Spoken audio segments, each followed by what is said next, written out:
fighting game balance is obviously a myth. What I mean by this is that a balanced quote-unquote fighting game would theoretically have 5-5 matchups across the whole roster, meaning in a first to 10 set, each character played perfectly would be 5 wins, 5 losses between both players. But coincidentally, doing this removes all the flavor of certain very skewed matchups, such as zoners versus grapplers, or anything in between. However, one thing that kind of puts me off about fighting games recently is that across the couple of games that I've been venturing into, the needle doesn't move that much. Let me explain. So I made my return back into fighting games for Street Fighter 6 at the beginning of Season 3, about a month before Sagat's release. And since then, I've tried out other games like 2XKO and Guilty Gear Strive. And my consensus is that fighting game balance has been somewhat trivialized. In the case of Street Fighter 6, since I brought it up first and I'm kind of most comfortable with that game, there has been no major tier list disruption. The top 5 have basically been the same for the most part. I guess the most recent shakeup has been Sagat in that like top 5, I guess, category, which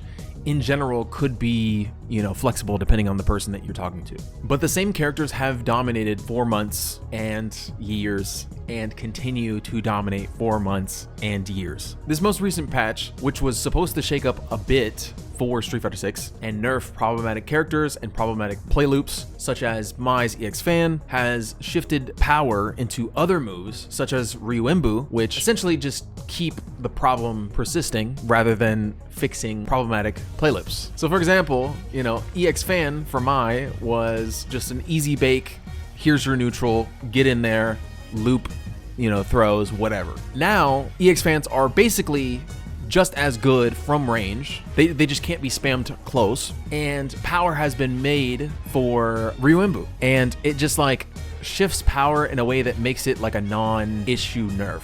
Maya is just as good, if not like better, in quotations, better. Now Ryuembu has like a better like neutral option in her kit, To my knowledge, I think like hard Ryuembu was like used in combos or whatever, but now like I guess that move has like a use now. I don't know. The same thing could be said about JP, and obviously I'm no expert in patch notes or whatever. I just know specifically about Mai because that was the one that I was nitpicking in that patch. I'll be honest, whatever. But JP also had a nerf to a certain part of his game. You'll have to defer to better players that actually dive into the patch notes. And I've kind of stopped playing as much Street Fighter recently because I've been playing Guilty Gear, but JP even had changes that were supposed to address certain parts of his kit, and then they did compensation buffs that buffed other areas of his gameplay, and I want to say he was actually in a better spot than he was last patch, and he was like a top 5 character bar none.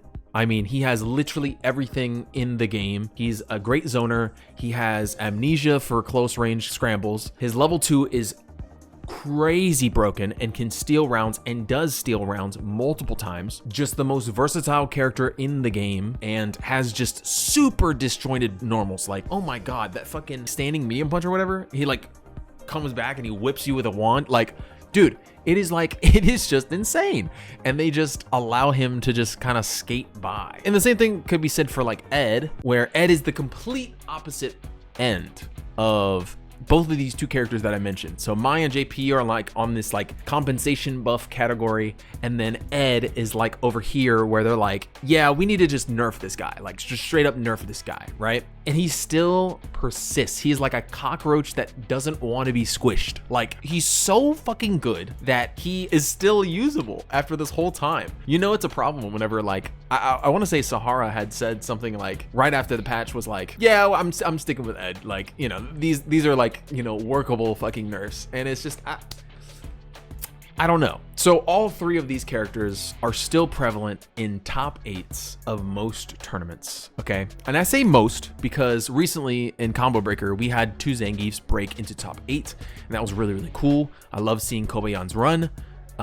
Super entertaining, right? Even though me, myself, like, not the biggest fan of Zangief, but at least it's something different. It's something new. And I mean, lo and behold, Xiaohai ends up taking it with Mai, but that was cool. That was great, right? Zangief, a character I don't even think got many changes. Capcom fucking hates grapplers. We ended up not with 1, but 2. So that was great. But even going into Sagat, right? I had mentioned him before, but he's an even bigger problem, I guess you could say, in that when he released, he was not that bad. He was kind of a victim to like community perception or like the Omega rework in how he played as a character, because you know when he released it was like he wasn't playing like his Street Fighter 4, Street Fighter 5 self, right? People were trying to zone with his fireballs. They were saying, oh, his fireballs are bad, he can't convert off of his lights, so his lights are bad. Oh, he has bigger buttons but they're slow, his lows are also bad, outside of like crouching medium kick, but it's like you can't drive rush cancel off of it. So then it was like, I don't know if it's that good. I mean, he had great damage, but people were just trying to figure him out. So he had like all of this like community perception, like kind of noise, right? So then Capcom's like, all right, you know, we wait like 3 months and we get a patch. And finally they buff Sagat's weakness in that he has bad conversions off of his lights. And so now, as people figured out how to play him, he now got this buff that he frankly didn't need, and he ends up being one of the like most belligerent characters in Street Fighter 6 as of right now, right? Standing medium punch is basically like a souped up version of Jury. And it was so funny because I think I want to say it was like Bonchen. They were going through like a tier list. And maybe I'll find the clip, I don't know. But it was basically like saying, oh, why play Jury when you could just play Sagat? And I agree. Being a previous Jury main myself, level 2 is not that good. It's extremely niche. Sagat already has a better level 2. He has a fireball, you know, worse drive rush, right? But like, who cares if you just can Tiger Knee, right? Like, I understand it's not the 1-to-1, but yeah. And then you just shit out damage. And you have a mega trade combos. You have the same standing medium punch block pressure, right? And you can even get like trade combos that just absolutely nuke somebody's health. And you're in the corner. Guess for your life. It's just insane what has happened in terms of like just community perception. Because people at the beginning were like, oh, Sagat's bad. Oh, Sagat's shit. Because he doesn't play like Street Fighter 4 or Street Fighter 5. They're not allowing for weakness. You know what I mean? It's like, okay, nerf EX fan, make my bad, right? Like make my quote unquote bad. Like and the thing is that, let's say, right, hypothetically, they nerfed EX fan close, right? Now you can throw punish it. Why don't they just allow the character to just stew in the nerf, right? Even like Ryu had like super belligerent block pressure in Burnout, right? He was doing the Hashogekis. It was like if you spent all your bar, you could lock somebody and chip them out. It was insane. And they got rid of it. And now Ryu is like an A tier character. Like he's not bad at all. Still has fuck you damage and still is a very solid character in this game. He just doesn't have super belligerent block pressure. And so that's why some people are like dropping him or not playing him as much, right? They resort to like a Sagat now because he's more belligerent. You know what I mean? Ryu isn't bad. He isn't done from the game. So why are we giving compensation buffs? Choking on my own rage here. To a top tier fucking character that has no neutral like fundamentals. It is just EX fan, run your shit. I hate Kimberly's gimmicky fucking playstyle, but even she has more nuance than fucking mine. So why are we giving compensation buffs to Ryuembu to allow for more mid-range pressure in other tools? I don't know. I feel like the change that they did is like the most best case scenario for a Mai player. Because now you're like, oh, okay, well, I'm just staying on this. Everyone thought at this patch, Mai's getting shot. Mai's getting shot, JP's getting shot, Blanca's getting shot, fucking Ed's getting shot, right? And even with Blanca got nerfed with his Blanca-chan, so whenever he gets hit, the Blanca-chan just like disappears, right? Great change, but still, he's still fucking broken. Mena's still cooking, right? And granted, it's Mena. There's not many players that are cooking with Blanca the way that he is, right? So it's kind of like, that's more of a niche case scenario, but you get the idea. And even then, Blanca is still great.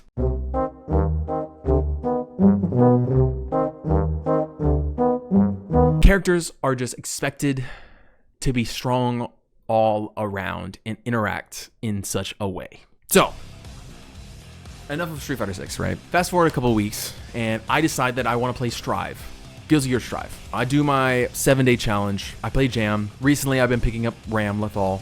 More content to be had, by the way. And I'm just preparing for Tokon, because I think Tokon's going to be great. I think it's going to be an amazing game, and I'm very excited for it. Along with, you know, the new characters with, like, you know, Yasmin that just got revealed for Street Fighter 6. Tifa's cool, right? The other newcomers, Arjun and Bosch.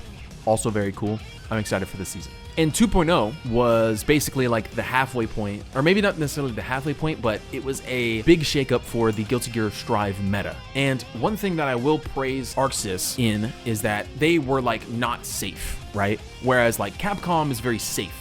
They don't want to like nerf characters completely. They still want to get like keep characters viable for whatever fucking reason. And they just play it so safe. On the flip side, Arxis does a crazy 180. They remove the mechanic of Wild Assault, which was polarizing, right? Some characters could utilize it better than others, and it wasn't very good as a universal mechanic. They also nerfed the fuck out of Happy Chaos. And for those that are uninitiated in the Guilty Gear scene, a player by the name of Jack has been on a complete tear through TNS with Happy Chaos, and he was one of the most winningest players out of any game during TNS with Happy Chaos, and they completely nerfed the fuck out of him. Now, granted, there was a lull period where he had like this pseudo-infinite mechanic, and he was basically top tier still, but now they removed it. Since like past Evo, there was a balance patch. He's not as good as he once was.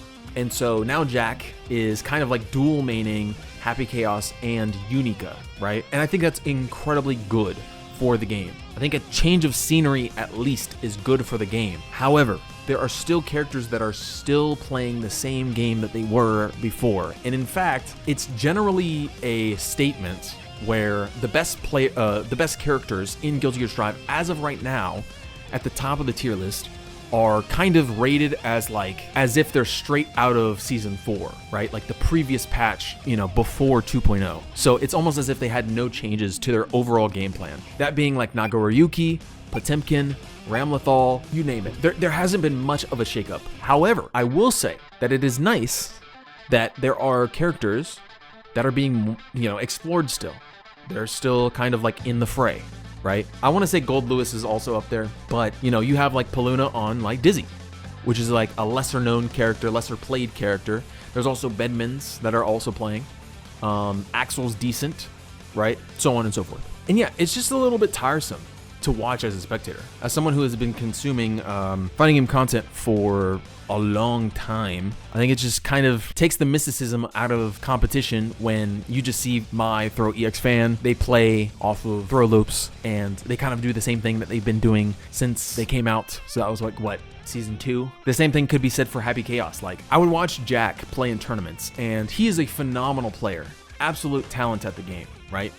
Phenomenal. But because he played Happy Chaos, I almost was like, he's great, don't get me wrong, but I would love to see somebody else win for a change, right? Like, whenever it does happen, whenever Keishu the Moo won, granted, Johnny was a lot better at the time, it's a breath of fresh air, right? You're like, holy shit, yeah, that's great. We love that, right? One guy who's like he's like the kryptonite to the scene, right? Like that's the gatekeeper. If you want to win a tournament and Jack is in there with Happy Chaos, previously, you had to work your ass off. Like, you have to get through that if you want to win. Some people could be for that, some people could be against it. I would love like a change of scenery. Make changes, right? Like, be a little bit crazy. I actually have a clip that I want to show up right now that Lord Knight talks about this. And he kind of explains it in a little bit more detail. I don't think people are ever going to be happy with character balance. Objectively, the character balance is like okay. What I'm annoyed with is that we have the same top tiers all the time, and I'm tired of it. I could even be okay with having the same top tiers all the time. The thing that makes me more mad is that they nerf mid tiers and low tiers. That's what makes me mad. It's weird because I'm like, there's some characters that we consider to be not that good that I never actually want to see good, like me as a person. But I'm like, yo, we should at least see like once. Like at least once, just to like validate my thought of like, oh, Dizzy should never be top tier or Venom should never be top tier. Like at least validate it. I would hate those 6 months, but at least validate it. Overall, do I think fighting games are in a bad spot?